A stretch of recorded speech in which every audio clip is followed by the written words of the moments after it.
तीनों तापों को जो नष्ट करे। दैहिक ताप जानते हैं, जो देह में हो, दैविक, देवीय। लोग कहते हैं ना कि देवताओं की स्थिति खराब चल रही है। बोले क्या? बोले शनि की दशा हमारे ऊपर आने वाली है, 7.5 लगा है महाराज। आपको क्या बताएं, जीवन में कितनी परेशानी हम झेल रहे हैं। ये शनिदेव बड़ी कृपा कर रहे हैं, 7.5 साल तक ये हमारे ऊपर रहेंगे। अच्छा, किसी को राहु की दशा चल रही है, किसी को शनि की, ये दैवी ताप है। लेकिन गोस्वामी जी कहते हैं राम राज काहू नहीं व्यापा।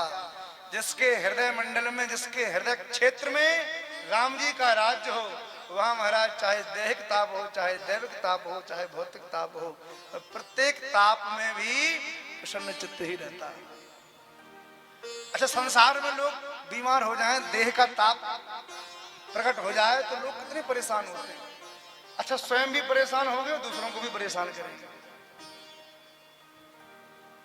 जो व्यक्ति बीमार हो जाता है ना, वह पड़ा पड़ा ये सोचता है कि हम तो देखो बीमार हो गए और हमको देखने कौन कौन नहीं आया, इस बात का चिंतन करता है। अच्छा, संसार में भी बड़ी विचित्र विडंबना है। वैसे कितना भी नजदीक कोई हो, सालों साल फोन पे भी बात नहीं करेगा, कोई खबर नहीं लेगा। लेकिन जैसे ही कोरोना हो गया हो और कोरोना में 1-2 महीने एडमिट हॉस्पिटल में रहा हो और फिर घर बच गया हो, घर आ गया हो, तब तो महाराज मिलने वालों का तांता लग जाता है। दूर दूर के लोग मिलने आते हैं और जिससे मिलने आते हैं वह पड़ा पड़ा सोचता है कि देखो ये मिल गए, वो भी आ गए, अभी फलाने नहीं आए, वो नहीं आए। अच्छा, पर जब कभी कोई मिलता है ना तो कहता है कि देखो हम तो मरते मरते बचे, तुमने एक बार हमारी खबर भी नहीं ली, एक बार तो पूछ लेते कुछ। माने हम तो परेशान थे ही, लेकिन तुम परेशान क्यों नहीं हुए हमारी परेशानी में, तुमको भी होना चाहिए था। तो संसार के लोग स्वयं भी दुखी होते हैं और आशा करते हैं कि जिस दुख से हम दुखी हैं उससे आप भी दुखी रहो।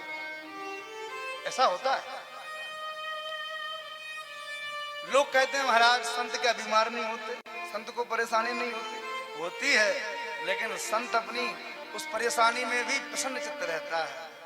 एक महात्मा जमुना जी के किनारे बैठे थे, तपस्या करते थे, किसी वृक्ष के नीचे बैठे थे। कोई कीड़ा वृक्ष से गिरा सिर के ऊपर, सिर में उसने काट लिया, घाव प्रकट हो गया।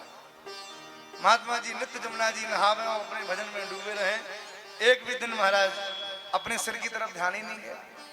इतना बड़ा फोड़ा हो गया कि लोग देख के महात्मा जी से कहते, अरे महाराज क्यों मरने पे तुले हो, किसी वैद्य के पास जाके उपचार तो करवा लो। महात्मा जी नहीं सुनते, भजन में लगे रहते।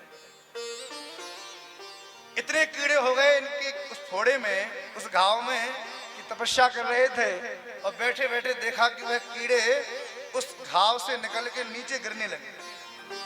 अब तुम लोगों ने देखा तो कहा भाई ये बाबा तो पागल हो गया। जैसे कीड़ा नीचे गिरा तो उस महात्मा ने एक पत्ता पड़ा था बांस में सूखा हुआ, उस पत्ते से उस कीड़े को उठाया और पुनः अपने इस घाव में रखा और कहा भैया ये जो दुख हमें मिल रहा है ये हमारे प्रारब्ध का ही परिणाम है। अरे कीड़े, अभी तेरा प्रारब्ध और भी बाकी बचा हो तो थोड़े दिन और रह ले। उठा के उसको अपने सिर में रख लिया। ये है महात्मा। यह दृश्य एक व्यक्ति देख रहा था, पास में आया, बोले महाराज क्या सच में आपकी हृदय की ये भावना है? महात्मा जी ने कहा बच्चा, ये सुख दुख जितने भी जीवन में मिलते हैं ना, ये प्रारब्ध के वशीभूत होके मिलते हैं।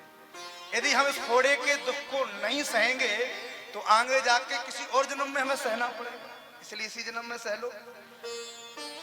उस व्यक्ति ने कहा कि महाराज आपको दर्द हो रहा हो या नहीं, पर इस दृश्य को देख के हमें बड़ी पीड़ा हो रही है, आप इसको ठीक करो।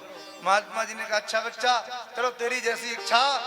कमंडल को रखा, आसन छोड़ के उठे, जमुना जी में डुबकी लगाई, जैसे ही बाहर निकले न महाराज फोड़ा था न कोई कीड़ा था, जैसे कि जैसे महात्मा जी एकदम बढ़िया हो गए।